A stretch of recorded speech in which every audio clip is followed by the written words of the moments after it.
Now, new data has been trending online socially, on social media, where it's actually been determined by scientists through collection of data that beating on your child is just as harmful and traumatizing as sexual assault or shouting upon your child is just as bad as physical or sexual assault. And that information is kind of one of those places where we kind of go like, whoa, okay. Not that it should be, we should be shouting at children and now we feel bad because we've been shouting at them, but simply because it's such a small, insignificant thing according to families and a lot of parents that it feels like, why are those things equal? Why is that scale the same, right? However, you are traumatizing your child either way, and sometimes the traumas can be manifested in many different ways. And so we want to see in this particular conversation if your child is experiencing a little bit of mental health challenges and even so far as mental health illnesses, right? And I think having children are just so, children are children, right? You've known them ever since they were young. You've seen them when they couldn't talk, and now they're developing their own little habits, their own little words, their own little speeches. And that growth, slow or fast as it may be, can be difficult to determine whether they're just growing up or they are actually going through mental health issues. And I think specifically with teenagers, that age between, what do you call them? Teenagers, preteens. Preteens are very difficult to read because every person assumes, it's just adolescence kicking in. It's just, them getting in their teenage years. So it's also difficult to determine whether it's an issue in school, it's an issue with the person, it's an issue with the environment, or it's an internal issue. And so I think one of those things which you need to kind of take as a note is their performance, especially in school and in academia. Whenever a child is going through a difficult time, it will always reflect through their exams. If they're going through a difficult time, you will see them struggle to study, struggle to retain information, struggle to even concentrate on a specific thing, and that can lead to this person actually struggling with their exams, struggling with their studies, and therefore their grades start to dip. Like, this was an A student, this was a B student, and now they're grappling ukuchini with the E's and the D's, which is very, it can throw you off. And therefore, I think that's the biggest indicator, especially if you've not been monitoring your child. You will notice a decline in how they are performing at school. And if you do get to this point, try and investigate. It could just be that they're going through a difficult time. They're being bullied at school, which is causing them to be depressed, or simply they're struggling to keep up with the rest of the students. There's so many small little things which can be nipped in the bud if you monitor your children's academia. I feel like this time around we have a bunch of very young parents, and it feels like most of us are very aware of what triggers us and what works for us, and mental health issues is actually a thing that needs to be dealt with. So with that in mind, I feel like these days parents are very conscious about parenting, and you can actually see it in the way, you can even see social media videos, and you go to the comment section, you're like, wow, I love seeing a present dad, I love seeing dads who do this, I love seeing dads going against the norms. You're like, this is what dads should be like. So with all of this in mind, I feel like we are more equipped to deal with our children and to notice these signs when they pop up, because growing up, sometimes you're really going through something and your parent takes it as a form of rebellion, and you're like, you feel so misunderstood because you're like, what is really happening? I'm acting out because this is happening. I'm trying to express myself in a way that I won't have any repercussions, or I won't be punished for anything. And then my parent comes in and says, don't do this, you're stressing us, you're doing this and this and this, instead of actually listening to us. And most of us actually went through a lot of that where our parents did not see what we were going through. And one of the things you'll actually really look out for is when your child becomes withdrawn.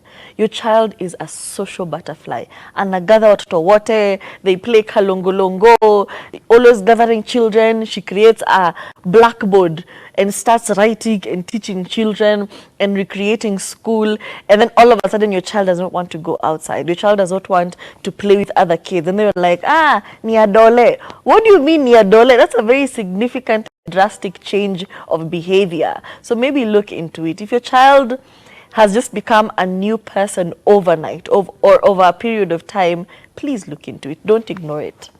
Another thing which I think we as African parents especially can really ignore is when your child comes to you and they're telling you they have a nightmare. Or you can see them really struggling, either oversleeping or undersleeping. This child is constantly awake, not on their phone, not on any devices, not watching TV, but they're really struggling to sleep. It's not like they had too much sugar before they went to bed. It's not like they were indulging in any form of activity that would cause them to not be sleepy. Like, essentially, your child is struggling to sleep, either too much or too little. And the nightmares ensue because a child with stress mentally cannot decipher it verbally. They will end up manifesting through dreams, and you can see it. They're either, you know, struggling with nightmares of them being bullied in school, or someone chasing after them, or all of these funny dreams, and they tell you about it and you're just like, those are just bad dreams, let us pray it away. How are you helping this child by praying a bad dream away? You know, this is your child actually telling you what is going on in their subconscious. If I come and tell you, Mom, I had a dream that, you know, this big giant was running after me and I was so scared and I couldn't help myself and I was trying to hide and I couldn't, you know, find a place to hide, that is a manifestation of someone bigger, someone who they feel is authoritarian, that is now trampling over them and they can't get away from them. So these are ways you can decipher what is going on with your child. Are they being bullied, or they're having some sort of nightmare that is indicative of them being abused by an adult around the compound, or like, there's so many ways in which you can be able to decipher dreams, and especially dreams of children, because they tell you something. They give you the underlying issues, maybe not so obviously, but there is a repetition in these patterns of how they dream that can help you figure out what is going on. And I think for me, I was very fortunate because my mom would always kind of sit down with every morning, Chamka,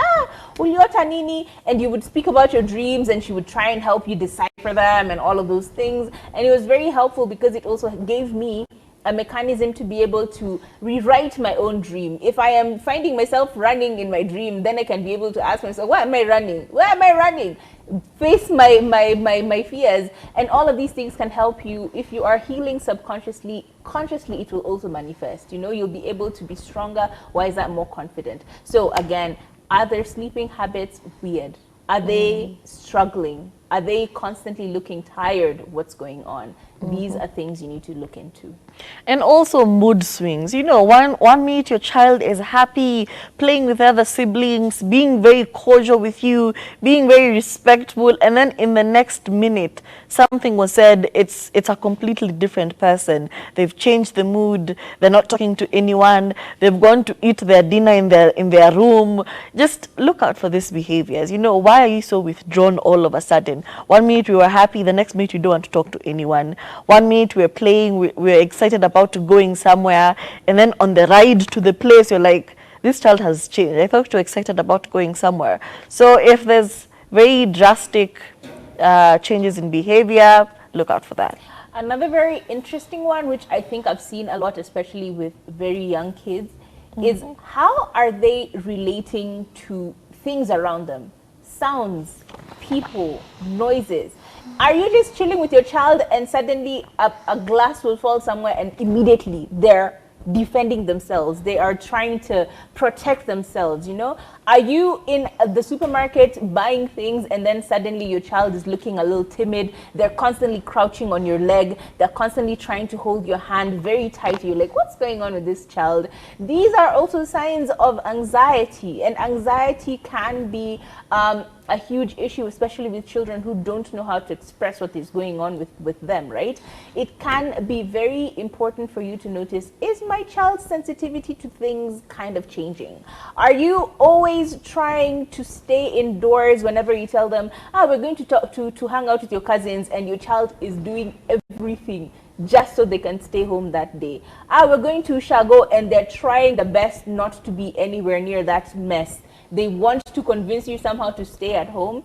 These are things that can be signs of anxiety and anxiety disorders, or even as far as traumatic responses, PCOS, PTSD, you know. You don't know what happened within them, around them, but it's triggering a form of traumatic response to this, which should be investigated. So try and layer into that and like find out, why are you scared of lights suddenly? Why are you scared of sounds suddenly? What's going on? And this anxiety and stress might manifest as sickness or physical sickness. You're always having a headache, a stomach ache, something of the sort. So if they're always sick and you go to the hospital and they're like, there's no stomach ache, there's no headache, there's no migraine, also be on the lookout for that. It could be something else triggering that. Yes.